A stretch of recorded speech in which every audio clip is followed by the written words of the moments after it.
City. It's the Wendy Williams Show.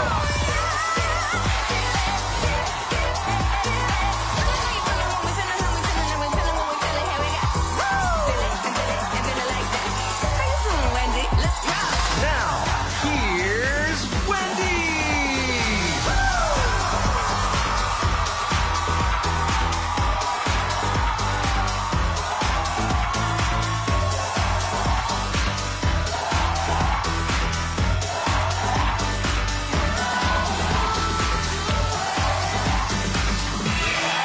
Hi.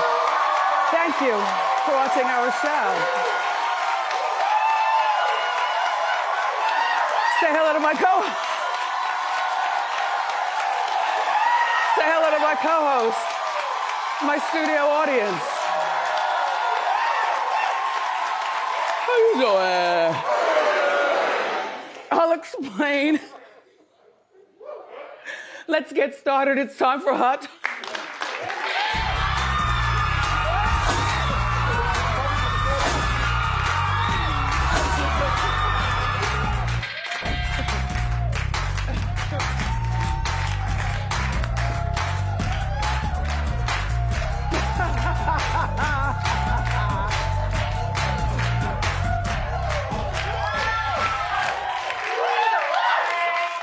Rambo, shady cameraman for 12 seasons.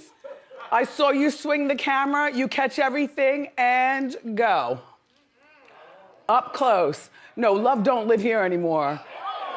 Look, this is my original ring. Every diamond is gutted out. And I thought I would wear it for a funny, ha-ha. What I actually do with this in the house is it hangs from a Wendy staffer, like, you know, those things that you all wear around here. And the cats chit-chatting my way, they kick it around. And so this morning I saw it and I said, I'm gonna wear this for a funny ha-ha. Anyway, yeah, they'll play with that while we're watching the event tomorrow or on Saturday. Yeah, and then the original stone, you know, I put in my flower ring, and then Will the jeweler took my flower ring, so this is the stunt flower ring, because this is what my flower ring was based on, except the bigger stone from that ring is in the flower ring, and Will's watching TV and says, your flower ring needs to be clean, and let me clean it for your event, but it's been gone now for 2 weeks. Will, where is my flower ring? The one that you took and then you looked at and you called me and you said, trust me, Wendy, you need to upgrade in stone and size. And I'm like, well, what's this gonna cost? You know what I'm saying, sus? Saying? You know, anywho, Will. All right. A lot of people have been asking on wendyshow.com. You've been commenting on a lot of different things. We're all scattered with our comments. But how was my app date?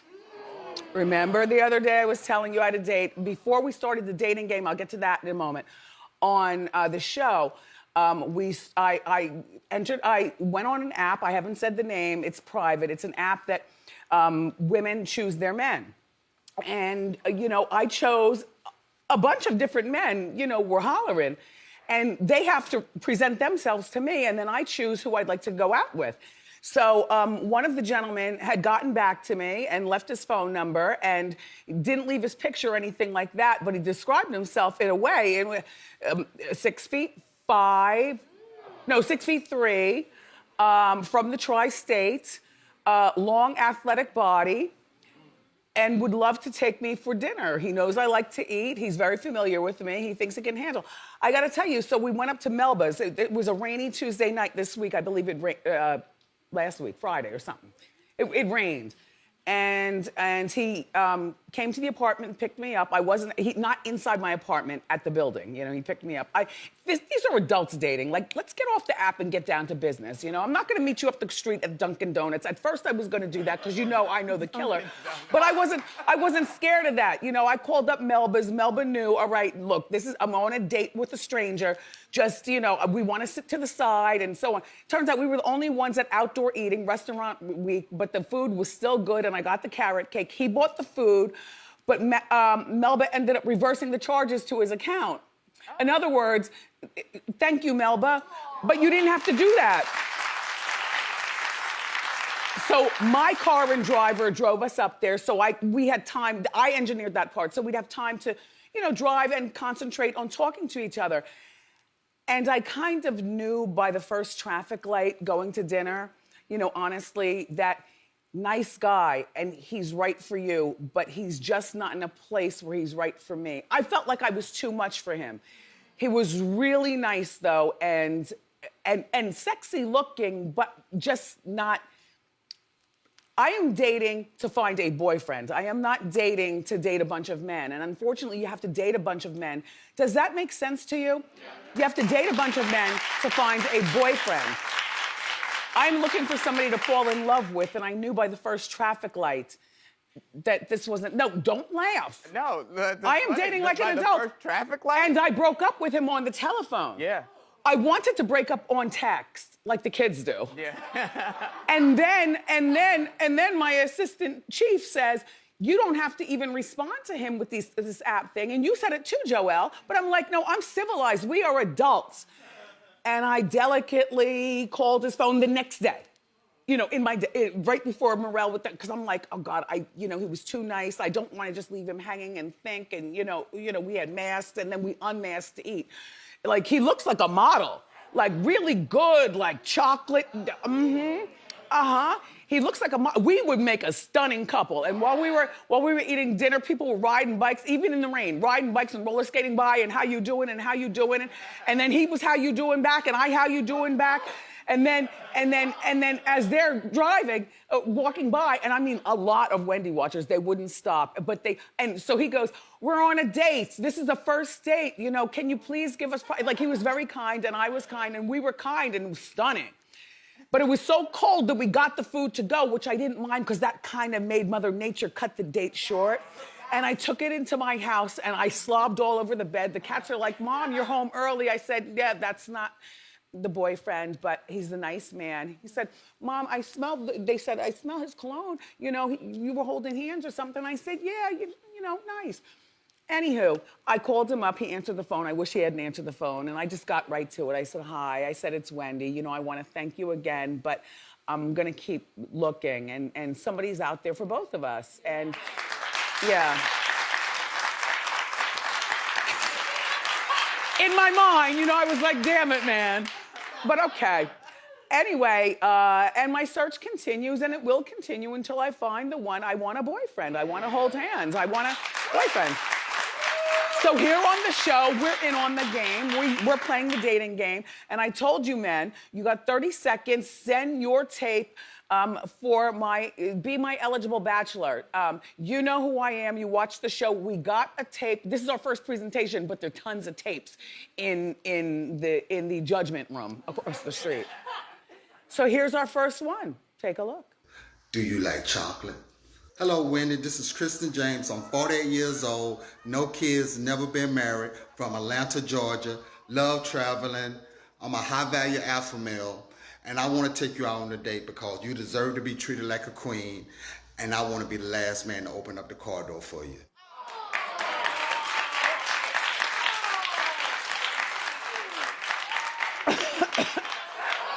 Patrick, you never want me to be with anyone. He's living his single life through me because he's married with a bunch of kids and sees the rest of us out here looking fly and flashy. It's lonely out here in these streets, though. Patrick, so help along. Look, all right, thank you very much. You're very handsome, and that is an example of what is possible. Wouldn't we make a nice couple? Well, Norman. You know what I'm laughing at? Do you like chocolate? No. I'm laughing at how they're all gonna think differently about me after they see the event. Then what kind of men? Right. If you're interested in dating me, it's only my story. And remember, marriage isn't for everybody. Don't feel that pressure. If you or somebody that you know qualifies for the job, go to wendyshow.com, and remember, just because I'm tall doesn't mean you have to be tall. Just because I'm of means doesn't mean you have to be of means. You just have to carry your own weight. And you have to have an interesting conversation. I want you to be funny, and you don't have to wear a suit. You don't even have to look good in a suit. Just because we can work on that. You know.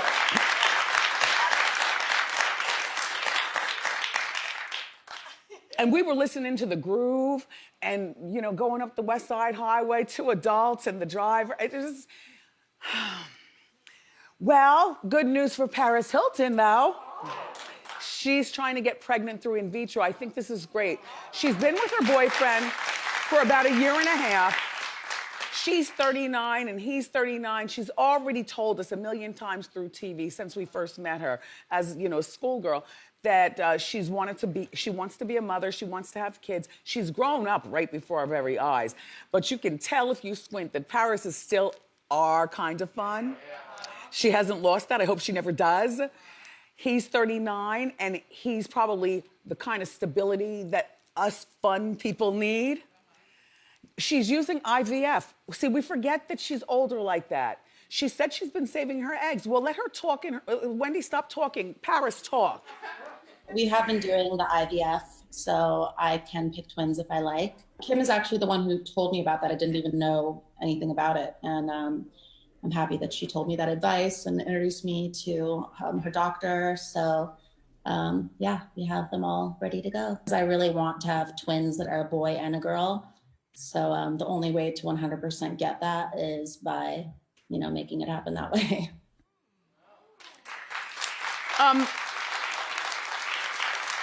I love all of that, and no word on whether she's going to use a surrogate. I hope she doesn't. I would love to see, I think we would all love to see a pregnant Paris Hilton and take all the naked pictures, you know, with the you know, and tasteful and beat and beautiful and stuff.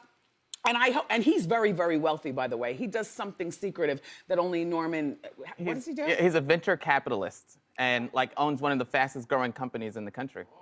Doing what? What kind of company? It's like a spirit company, like liquor. Yeah. So she'll stay fun. Good. Good luck to both of you. We'll be watching.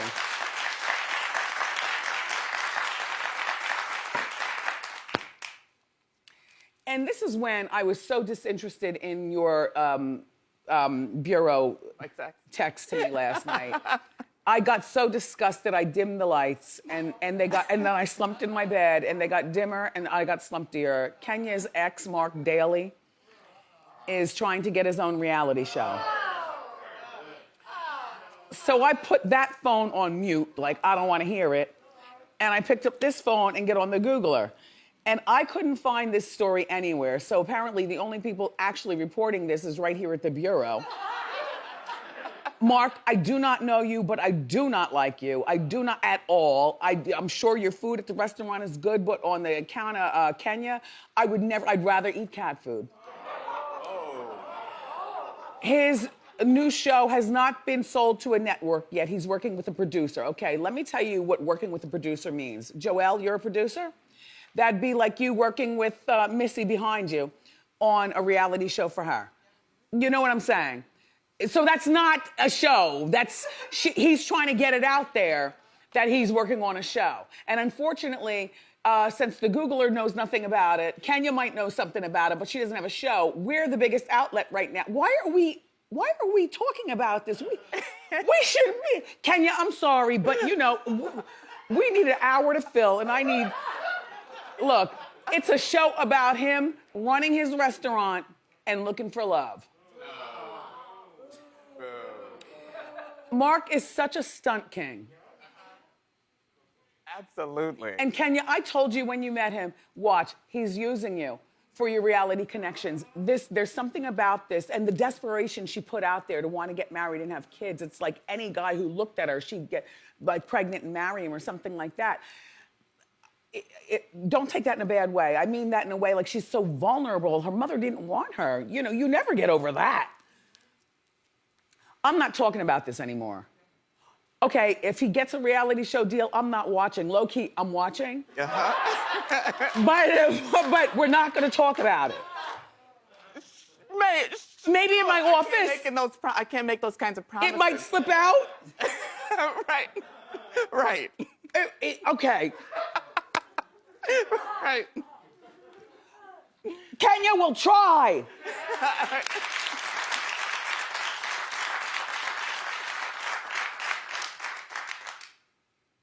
Did you bring my breakfast? I'm gonna bring you lunch. No, I already know what's for. And you don't know where Pascali's is? Nah, never heard of it. It's in Portchester. They're doing 50% inside dining. Never been there. No, I have missed, so I'm not asking you to go there. I was on his radio show last night, or his podcast, or whatever that was. We had a good time, though. Nah, it was great, man. Our interview, you talked about a lot. How do people tune into that? I mean, to see the repeat. Yeah, first of all, it's going to be on my YouTube page, youtube.com/DJSUS1 Taste channel. I'm going to play it on Power 105.1 and a few other radio stations I'm on. When can they tune in? It's going to be on my YouTube if you But want I'm to see saying, what are you editing it? Don't edit our conversation. That was good. I got the whole full one dropping in a few hours. Okay. On my YouTube page, Yeah. When we talk and nobody's watching, I mean, he's at his house and I'm in my office, and I dressed for you. Yeah, you did. But it was just, but he like almost wants to cry, like he kind of fanboys and wants to cry. But I also feel like a big sister, and like I want to hug you, and you know, it's like a weird thing. But I had fun, and then at the very, very end, because it was just so good to be true, that I had to snap back and say, "All right, now you bring me breakfast tomorrow morning. Bye." And I slammed the computer on you. You did. And before I could get in the car to go home, he already texted back, "Oh, more mush." Thank you. Thank you. I said thank you. This was a good stunt, though, right? Yeah, it was great. All right, so Tiny's defending T.I. against a former friend.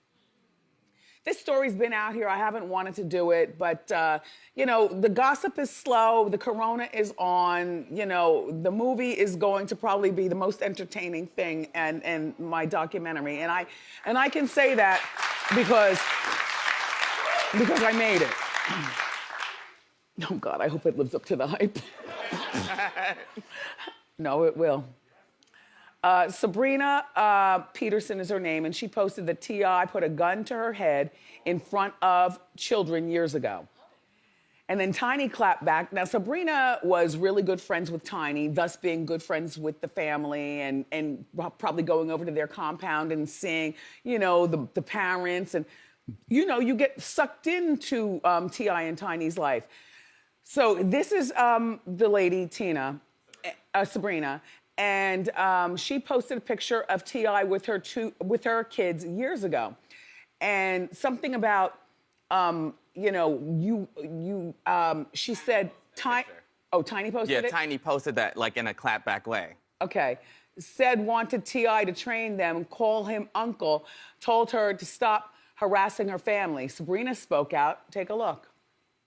But the part that's disheartening and more hurtful than anything else is that the woman that I stood for, the woman that the quote unquote friend whose back I had, is now turning around and saying the things you're saying. You're disgusting.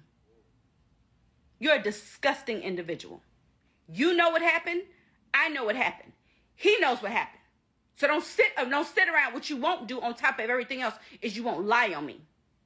We're going to go truth for truth. Truth is, Clifford Harris put a gun in my head. Okay, first of all, I believe her. Yes. I absolutely believe it. The legend of the little man lives on and on.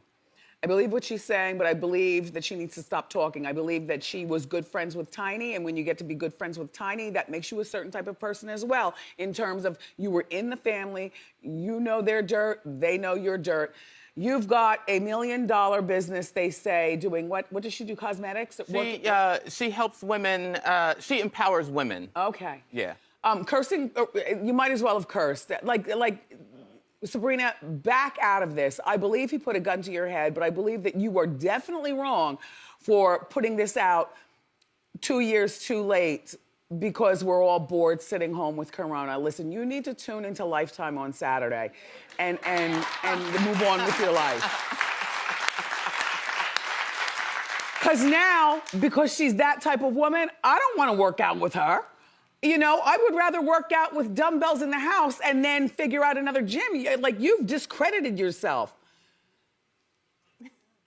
And Tiny and T.I., don't worry. We got your back here at Wendy. We know what you all are up to.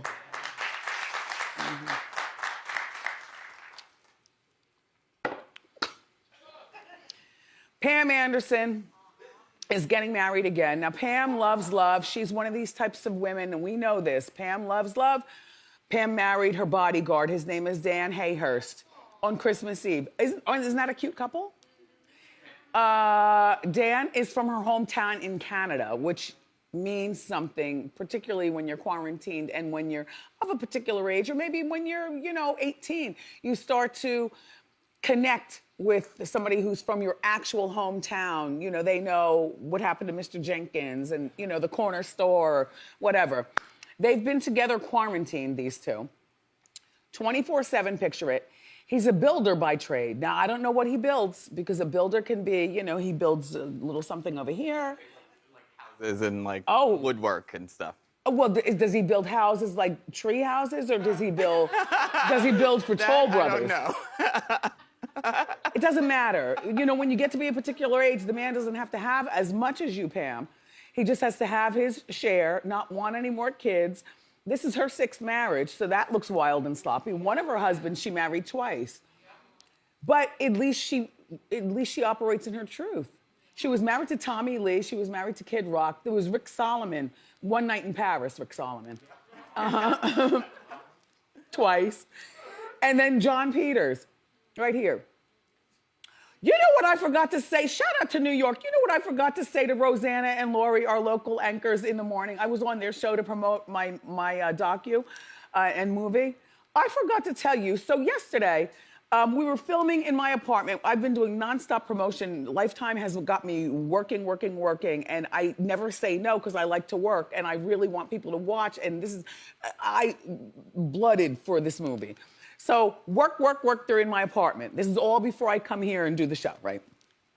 After we work in the apartment and Morel's there and everybody's quarantined and facial masking and nobody's eating and we're working, I tell them, all right, you all go back to the studio. They're like, where are you going? And Bernie's like, where are you going? I'll ride with you. I said, no, you won't ride with me. I need a moment alone, and I'm going to the dry cleaners. You know I like my dry cleaners, and I wanted to get some sundries next door at the sundry store. So the driver, right, drove up to the wrong dry cleaners. He's been there with me 1,000,000 times. I'm upset with him because they're waiting for me because I've got a Big Tigger. I got to rush back here to talk to Big Tigger.